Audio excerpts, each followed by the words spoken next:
So if you're new to Wuthering Waves, here are some mistakes to avoid doing early on. The first being climbing. Now I know you come from other games, this is how you traverse. Well, not here in Wuthering Waves. In fact, the game has amazing traversal mechanics. You literally run up the walls, can do a bunch of flips, and it makes it much faster to traverse the area. So going forward, stop climbing, start wall running. Now in the same boat, you should be using your grapple and the grapple points around the map. This makes traversing substantially faster. So again, make sure you're taking advantage of all the tools at your disposal. So mistake number 2 to avoid is not taking advantage of these vendors around the map. Just like the souvenir shop, they will let you exchange your wood textured shards for a bunch of different materials. You can get some lustrous tides, so some early game wishes. You can get some level up experience as well as level up and ascension materials for your characters and your weapons. Now the same goes for Shi Lang at the Tiger's Maw mine. Once you complete the exploration quest, you're going to gain access to his inventory, which includes a 4-star weapon crate. This could be huge for your early game to get your characters kitted out with a good weapon to progress further into the end game. You really need to make sure you're checking out these vendors and grinding out their currency. Mistake number 3 is going to be not getting as many Sonance Caskets as you can. They actually appear on your minimap, and I highly recommend you detour to get them. Now you can actually go in the city and exchange them with the relic merchant, and he will provide you with level up rewards. So as you progress his tier, you'll get better and better rewards. You actually get a pretty cool animation as well, but as you can see, I got some astrite, some shell credit, lustrous tide, as well as some level up experience, and this is going to be really big in the early game. The fourth has to be not taking a look at the Pioneer Association. This is essentially the exploration guild of Wuthering Waves. They're going to give you rewards as you progress your exploration in certain areas. And out of the first reward, you're going to get the loot mapper. Now this is a game-changing tool. When you use it, it will actually map out all the chests within the given vicinity. This is going to make hunting down chests much easier. This is something you should be taking advantage of in the early game. Make sure you go and check out the Pioneer Association. Now next up is going to be the data bank. This is single-handedly the most important function that you need to be upgrading in Wuthering Waves. This dictates the rarity of your echo drops. I kid you not. Until you get to level 15, you can't get golds.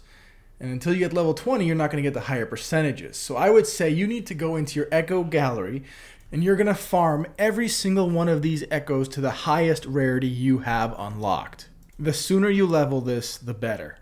What am I on? Number 6. So the 6th mistake I'd avoid is not using the synthesizer.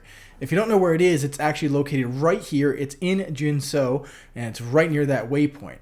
So let's say you need that one ascension material, right? You need that one HF Howler core. Now, instead of going to farm this and hope you can get a purple drop, you can come into the synthesizer and create your own through purification. So you can take your greens to blues, you can take your blues to purples, and obviously your purples to golds. This is extremely useful, and it will actually save you a bunch of time.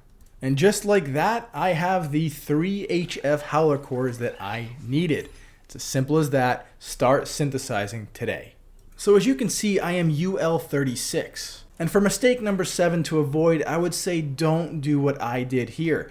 If you look, I've got 1 right here, 2, 3, and I think if I scroll right, 4 title heritage within this small little area. Now I have been farming a lot of the map and doing a lot of exploration, but between doing the main quest and some other activities, I've been able to get up to this level without doing a bunch of these. Now I would say you should be grinding these because they're going to give you the wood textured shards for the souvenir shop. You're going to get some union experience, which is great on your grind to UL40, and you're going to get a bunch of good drops. Now you can get some premium tuners, you can get a bunch of different things from the title heritage, so make sure you're doing these and you're getting them completed. I'd say for mistake number 8 would be not focusing on the right parts of your build. Obviously most people are going to know, hey, I need to level up my unit, I need to ascend them to the highest level cap that I can attain within my soul phase. Now, what a lot of people may not consider is that your weapon is just as, if not more important. This is where a huge chunk of your damage is going to come from. So knowing that, yes, I do have the best in slot for Jiyan, and obviously I rolled for it, but if I didn't, I need to know that, hey, he scales off of crit and attack. Having a defense weapon is not going to be good for him.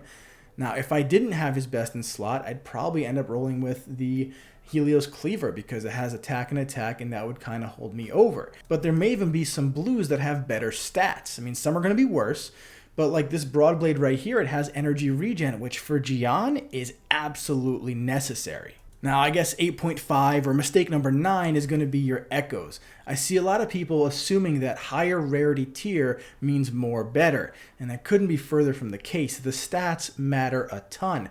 If you look at this blue right here, it rolled with crit rate, and this carried me in the early game and could carry most accounts. This is the best in slot for Jiyan in his 4-cost echo, and this right here is awesome one to upgrade. You can go ahead and level it up and you can tune it, and every 5 levels allows you to get more substats.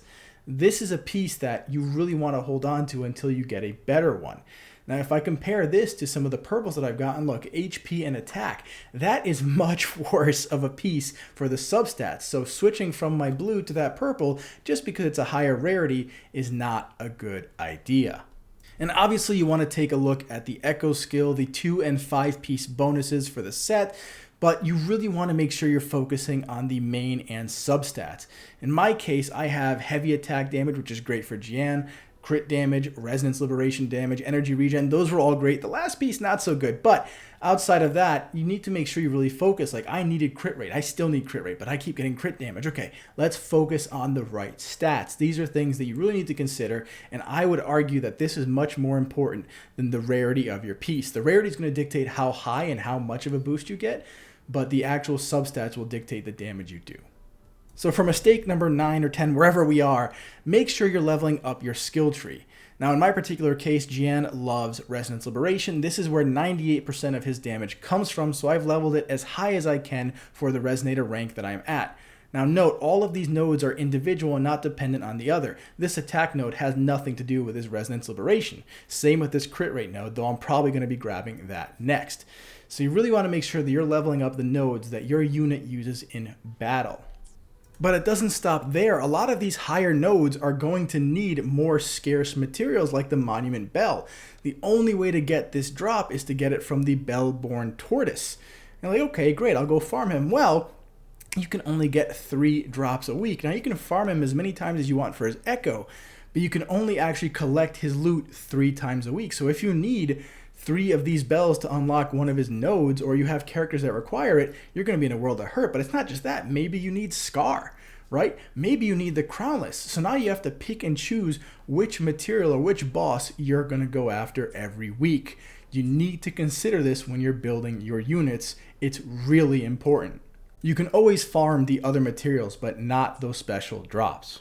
Now for the 10th and final mistake, I'm going to say do not fall for the FOMO. Manage your resources accordingly. So if you want Jiyan, okay, go for Jiyan. You want his weapon? Okay, pull for it. But then, okay, I want Yin as well, and I want her weapon.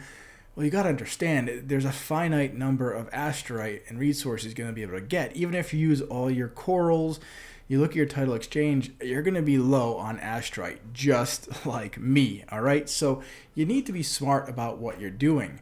You want to get Jiyan, awesome, but, this could cost you 80 wishes. You want his weapon? That's another 80 wishes. You want Yin, okay, 80 wishes. You want the weapon? It's another 80 wishes. Now, obviously, you can get them earlier with luck, but we're thinking worst case scenario, it's about 240 wishes.